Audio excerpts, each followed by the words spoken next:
बिस्मिल्लाहिर्रहमानिर्रहीम। अस्सलाम वालेकुम नाज़रीन, मैं हूँ लियाकत हुसैन और आप देख रहे हैं मेरा यूट्यूब चैनल। अल्हम्दुलिल्लाह, शुक्रिया डार साहब, आवाम के लिए अच्छी खबर। ये मेरे अल्फाज नहीं हैं, ये मरीम नवाज़ के अल्फाज हैं, क्योंकि डार साहब ने आज पेट्रोल 5 रुपये कम कर दिया है। अगर पेट्रोल के प्राइसेस बढ़ते हैं तो ये फरमाती हैं कि ये मेरी हुकूमत नहीं है, ये हमारी हुकूमत नहीं है। हमारी हुकूमत उस वक्त शुरू होगी जब नवाज शरीफ पाकिस्तान आएंगे। आज वो कह रही हैं कि अल्हम्दुलिल्लाह, शुक्रिया डार साहब, आपने कौम के लिए एक अच्छी खबर है। अच्छी खबर क्या है?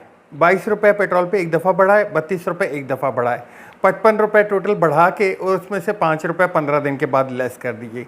ये आवाम के लिए अच्छी खबर है। जब भी आपको 50 रुपये पेट्रोल पे बढ़ाने हों, आप 55 रुपये बढ़ाया करें, ताकि एक 15 दिन बाद वो 5 रुपये वापस ले लें और आवाम के लिए खुशखबरी का मौका मैसर कर सकें। तो बड़ा अच्छा काम है ये। आलमी जो मार्केट है उसमें पेट्रोल के प्राइसेस मज़ीद गिरते जा रहे हैं। ये आज से नहीं हो रहा, ये कितने दिनों से हो रहा है, लेकिन आप पे वो नहीं हो रहा। आप लेवी की मद में, सेल टैक्स की मद में, और ये एक तरीक़ाकार है, ये एक पुराना तरीक़ाकार है। 100 रुपये बढ़ाओ, 5 रुपये कम कर दो, यानी कि आपको 70 रुपये बढ़ाने हैं, आप 75 बढ़ाएं, 5 रुपये कम कर दें, आवाम खुश। ये तो बड़ा ज़बरदस्त काम हो गया है। अच्छा, दूसरा एक कासिम अली शाह के बारे में एक ख़बर देता चलूँ। 22 तारीख को उनको अलहमरा जो आर्ट काउंसिल लाहौर था, उसका चेयरमैन मुंतखब किया गया था बाकायदा हुकूमत की तरफ से। मैं बताता हूँ आपको कि जब भी ये कोई ना कोई शाहिद आफरीदी हो गए, नजम सेठी साहब हो गए, या इस तरह का कोई भी एक आता है, तो बड़े लोगों को पीछे लाइन में और भी बड़े लग जाते हैं। इनमें से एक दो के नाम भी मैंने आपको बताना चाहता हूँ, या आपको नॉलेज में आ जाता होगा, क्योंकि वो ये शगुफ़े छोड़ते हैं। छोड़ने के बाद कुछ ही दिनों में उनको जो है कोई ना कोई पोस्ट मिल जाती है, लेकिन उनकी पोस्ट पे जो है ठीक 6 दिन बाद 28 फरवरी को लाहौर हाई कोर्ट ने एक बम गिरा दिया। अभी उनके जो है वो जो मैसेजेस आ रहे थे मुबारकबाद के, वो अभी बंद नहीं हुए थे। जो तोहफे मिल रहे थे वो अभी उन पे से पन्नियाँ नहीं हटी थी, तो उनको मैसेज मिल गया लाहौर हाई कोर्ट से। उन्होंने बोर्ड के जो गवर्निंग बोर्ड होता है उसको एक्टिव कर दिया, और इनकी जो चेयरमैनशिप भी थी वो गई। अब ये कॉलेजों में दोबारा मुखातिब करते फिरेंगे और लोगों को खिताब करते हुए बताएंगे कि नौकरी अच्छी चीज़ नहीं होती है, अपना कारोबार करें, चाहे वो चने का कारोबार ही क्यों ना हो। तो वही देखिए, माइंड सेट एक होता है, आप उस पर कायम रहो, तब तो अगले को भी पता चले कि हाँ यार, ये खुद से एक करता है। तो अब आप सारी ज़िंदगी दर्द देते रहे, नौकरी नहीं कारोबार, नौकरी नहीं कारोबार, और ख़ुद जी एक जो है वो कंट्रोवर्शियल का सामना करके और अपनी पूरी ज़िंदगी की मेहनत भी ज़ाया हो गई, और साथ में जो है वो इज़्ज़त भी गंवाई आपने। अच्छा, मरीम नवाज़ के हवाले से, मरीम नवाज़ साहिवाल में पहुंची तो बड़ा शानदार इस्तकबाल हुआ। एक कहते हैं ना कि जो एक साहब ने बोला था कि कम पढ़ी लिखी है मेरी बाजी, कि वो जो है इंग्लिश में ख़िताब पढ़ती नहीं है पूरा और उसके बाद वो देना शुरू कर देती हैं। तो उनके जो पटवारी हैं उनके हालात भी कोई अच्छे नहीं हैं।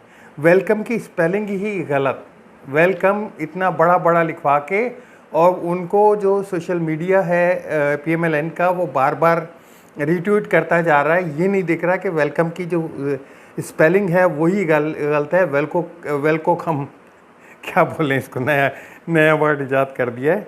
खैर, इस्लामाबाद हाई कोर्ट में पेशी हुई आज इमरान खान साहब की। पहले तो इमरान खान साहब एक जलसा रखते थे, उसका अनाउंस करते थे कि जी फ़लाँ दिन मेरा जलसा है, फ़लाँ दिन जो है मैं लाहौर आऊँगा, फ़लाँ दिन मुल्तान जाऊँगा, फ़लाँ दिन कराची, फ़लाँ दिन इस्लामाबाद। वहाँ पे ड्यूटियाँ लगती थी लोगों को इकट्ठा करने के लिए। अब ये जो इम्पोर्टेड हुकूमत है, ये इमरान खान को ख़ुद मौक़े प्रोवाइड करते हैं, और उन पे जो है वो एक जमे गफ़ीर इकट्ठा हो जाता है, और फिर बड़े बड़े लोगों को सोचना पड़ जाता है कि ये क्या किया हमने। लाहौर हाई कोर्ट में पेशी दी तो हिल के रह गया लाहौर।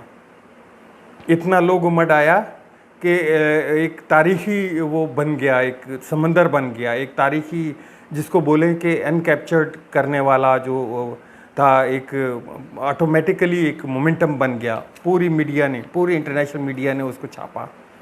आज इस्लामाबाद में भी वही हशर हुआ। इस्लामाबाद में कि कौन आएगा इतना दूर, इनके पीछे कौन, वो तो निकले सुबह 7 बजे तो पूरा जो है वो जीटी रोड भरा हुआ। कहाँ वो याद आता है, मुझे निकालो, मुझे क्यों निकाला का एक जलसा, कि वहाँ पे जो है वो जीटी रोड पे घूमते रहे और बुला बुला के कोई 100 बंदा इकट्ठा नहीं होता था। यहाँ तो उनकी ये थी कि मैं कोशिश करके जल्दी से निकल जाऊँ और जल्दी पहुँच के हाज़िरी लगा के आ जाऊँ वापस। वो उनकी स्पीड ही कम हो गई। और उस पे सोने पे सुहागा ये हुआ कि जब वो लाहौर हाई कोर्ट पहुँचे तो जो मनाजिर आवाम ने देखे, फिर वो तो अल्लाह ही अल्लाह के दरवाज़े तक जो है वो नहीं रुक सके दरवाज़े।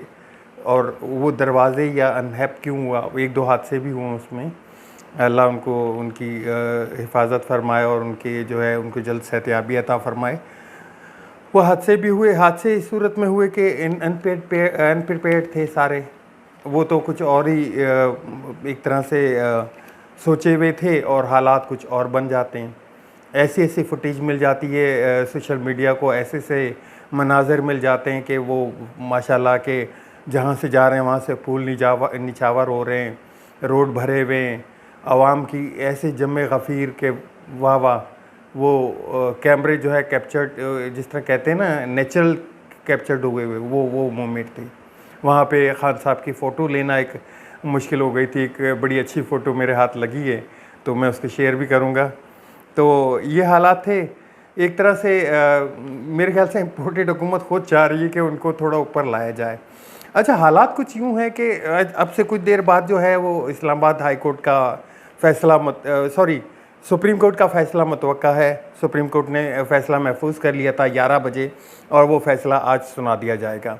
अच्छा, मैं एक प्रेडिक्शन करता चलूँ, ये फ़ैसला आने के बाद सारा का सारा माहौल चेंज हो जाएगा एक दफ़ा फिर जो है वो जो है इलेक्शन की सूरत हाल बनती हुई नज़र आ रही है। एक उड़ती खबर क्या कंफर्म ही बोलूँ मैं उसको, कि कुछ ज़राए से इतलात मिली हैं कि जो पहले 4 डिमांड्स थीं, उन डिमांड्स मैं आपको वो 4 डिमांड्स बता चुका हूँ पहले पिछले व्लॉग में, अगर मेरे देखना चाहें तो वो देख लें। उन 4 डिमांड्स में से कुछ डिमांड्स कम कर दी गई हैं, अब सिर्फ एक डिमांड रह गई है। अब एक डिमांड के ऊपर खान साहब को कहा जा रहा है कि अगर आप सोच लें तो हम इलेक्शन फिर ये करा देंगे। वैसे भी मैं एक चीज़ बताता चलूँ कि अगर 2 सूबों में इलेक्शन होते हैं, पंजाब और केपी के, ये पीडीएम के हक़ में फेवर में बिल्कुल नहीं है। इमरान खान को तो फेवर है इसमें, क्योंकि इमरान खान इन 2 सूबों से फारिग होकर फिर उनका जो है टोटल का टोटल फोकस वो सिंध और बलूचिस्तान पे लग जाएगा, जहाँ पे उनको वैसे ही एक तरह से थोड़ी मेहनत की ज़रूरत है। काफ़ी कम उनका जो है विज़िट हुआ है और उनकी आवाम बहुत चाहती है अवाम इमरान खान को, ख़ास तौर पे कराची की आवाम बहुत चाहती है इमरान खान को। जो बोल रहे थे ना कि हमारी 14 सीटें छीनी, उनके हालात ये हैं कि वो अपने कागजात नामज़दगी वापस ले लिए उन्होंने। अब बाकायदा एक साहब को फ़ोन करके उन्होंने कहा कि आप हमें फ़ोन करके बुलाएं और बोलें कि आप जो है अपने कागजात वापस ले लें, इलेक्शन में हिस्सा ना लें, तो वो भरम भी रह जाएगा एक। तो वो भी जो है उनको भी अब आने वाले वक्तों में इंशाल्लाह जो है वो मुकाबला मिलेगा अच्छा हाल खासा। तो 4 मुतालबात में से अब एक मुतालबा रह गया। एक मुतालबे का थोड़ा सा आपको हाल अहवाल बताता चलूँ, और ये किन के ज़रिए है हुआ है। वो 4 बंदे थे, 4 बंदों में से 3 तो जेल में, 1 या 2 बाहर हैं इस वक्त। एक फवाद चौधरी बाहर है, एक परवेज़ खटक बाहर है। तो परवेज़ खटक के ज़रिए या फवाद चौधरी के ज़रिए ये पैगाम भिजवाया गया है, और पैगाम एक नुक्ते पे अब आके ठहरा है। वो नुक्ते की मैं आपको वो भी बताता चलूँ कि 2 दिन पहले मरियम नवाज़ ने बाकायदा एक जलसे में खड़े होके उसकी ख्वाहिश का इजहार भी किया था। वो ख्वाहिश ये थी कि नवाज़ शरीफ से नाहली का जो वो है बोर्ड है वो उतारा जाए, उनके सारे केसेस माफ़ किए जाएं, उनको इलेक्शन में आके एक दफ़ा फिर जो है वो पार्टिसिपेट करने दिया जाए। पहले मुतालबात उनके ये थे जो हम लोग दरपर्दा आपको बताते रहते थे कि ये डीलें हुई हैं, ये हुई हैं। उनका बाकायदा ख़ुद पीडीएम की हुकूमत अब आके बरमला अपना इजहार कर रही हैं, क्यों वो पूरे नहीं हो रहे। तो वो अब जो है चेंजिंग इसमें मिलेगी आपको।